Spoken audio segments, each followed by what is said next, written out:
Welcome back. As we celebrate Black History Month, it's important to highlight the prominent people with roots right here in Central Georgia. Well, 2 years ago, Macon city leaders worked with the Georgia Department of Transportation to build the Jefferson Long Park, named after a man who paved the way for blacks in Congress. Take a look.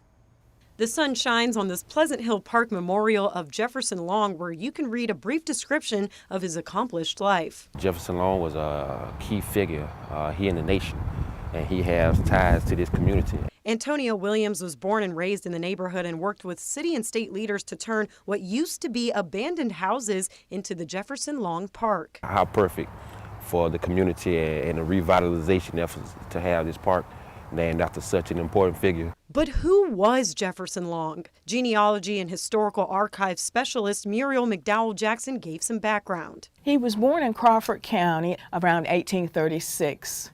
He was sold to Mr. Salisbury, who brought him to Macon, where he took a keen interest in learning tailoring. She showed me his full-page ad for his tailoring shop. His office was across the street from the newspaper, the Macon Telegraph at that time, or I think it might have been the Georgia Messenger probably.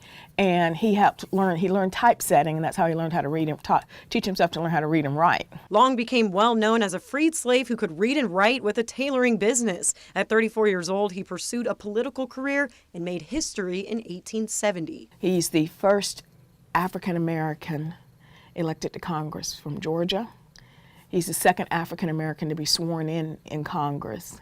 He's also the first African-American to speak on the floor of the House of Representatives. Long served 46 days before being pushed out by the longtime members asserting their power, but he paved the way for future African-Americans in Congress. So he lived to see the changing of a new century, dying in 1901.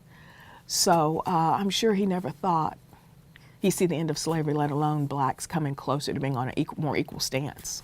Leaving his mark on the world and his name to the park. In Macon, Pepper Baker, 13 WMAZ News.